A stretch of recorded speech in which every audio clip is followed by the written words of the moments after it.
അധ്യായം 5.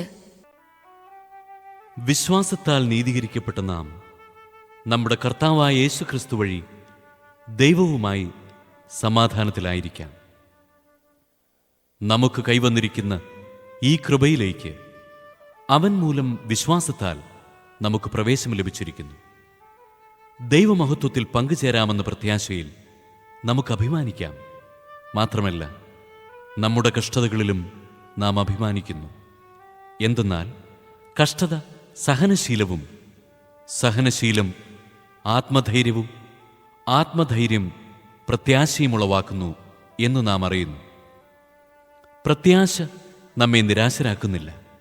കാരണം നമുക്ക് നൽകപ്പെട്ടിരിക്കുന്ന പരിശുദ്ധാത്മാവിലൂടെ ദൈവത്തിൻ്റെ സ്നേഹം നമ്മുടെ ഹൃദയങ്ങളിലേക്ക് ചൊരിയപ്പെട്ടിരിക്കുന്നു.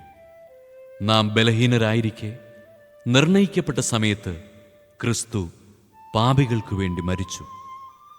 നീതിമാനു വേണ്ടി പോലും ആരെങ്കിലും മരിക്കുക പ്രയാസമാണ്. ഒരുപക്ഷെ ഒരു നല്ല മനുഷ്യനു വേണ്ടി മരിക്കാൻ വല്ലവരും തുനിഞ്ഞെന്ന് വരാം. എന്നാൽ നാം പാപികളായിരിക്കെ ക്രിസ്തു നമുക്ക് വേണ്ടി മരിച്ചു. അങ്ങനെ നമ്മോടുള്ള തൻ്റെ സ്നേഹം ദൈവം പ്രകടമാക്കിയിരിക്കുന്നു. ആകയാൽ ഇപ്പോൾ അവൻ്റെ രക്തത്താൽ നീതീകരിക്കപ്പെട്ട നാം അവൻ മൂലം ക്രോധത്തിൽ നിന്ന് രക്ഷിക്കപ്പെടുമെന്നത് തീർച്ചയാണല്ലോ.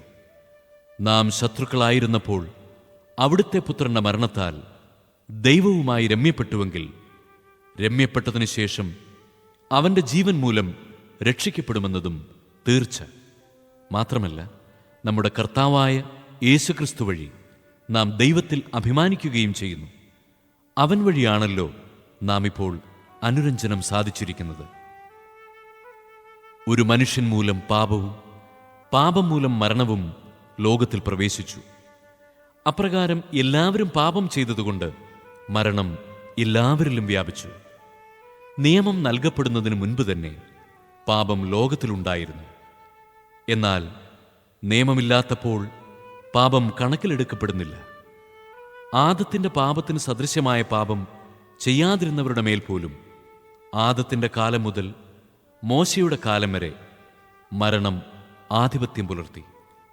ആദം വരാനിരുന്നവന്റെ പ്രതിരൂപമാണ്.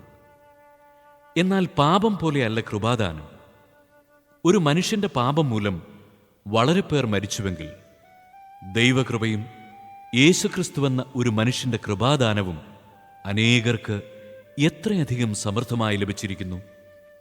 ഒരുവന്റെ പാപത്തിൽ നിന്നുളവായ ഫലം പോലെയല്ല ഈ ദാനം. ഒരു പാപത്തിന്റെ ഫലമായുണ്ടായ വിധി ശിക്ഷയ്ക്ക് കാരണമായി. അനേകം പാപങ്ങൾക്ക് ശേഷം ആഗതമായ കൃപാദാനമാകട്ടെ നീതീകരണത്തിന് കാരണമായി. ഒരു മനുഷ്യന്റെ പാപത്താൽ ആ മനുഷ്യൻ മൂലം മരണമാധിപത്യം നടത്തിയെങ്കിൽ കൃപയുടെയും നീതിയുടെ ദാനത്തിൻ്റെയും സമൃദ്ധി സ്വീകരിക്കുന്നവർ യേശുക്രിസ്തു എന്ന ഒരു മനുഷ്യൻ മൂലം എത്രയോ അധികമായി ജീവനിൽ വാഴും. അങ്ങനെ ഒരു മനുഷ്യന്റെ പാപം എല്ലാവർക്കും ശിക്ഷാവിധിക്ക് കാരണമായതുപോലെ ഒരു മനുഷ്യന്റെ നീതിപൂർവകമായ പ്രവൃത്തി എല്ലാവർക്കും ജീവദായകമായ നീതീകരണത്തിന് കാരണമായി.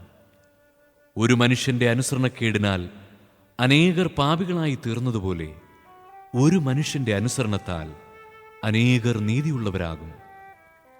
പാപം വർദ്ധിപ്പിക്കാൻ നിയമം രംഗപ്രവേശം ചെയ്തു. എന്നാൽ പാപം വർദ്ധിച്ചിടത്ത് കൃപ അതിലേറെ വർദ്ധിച്ചു.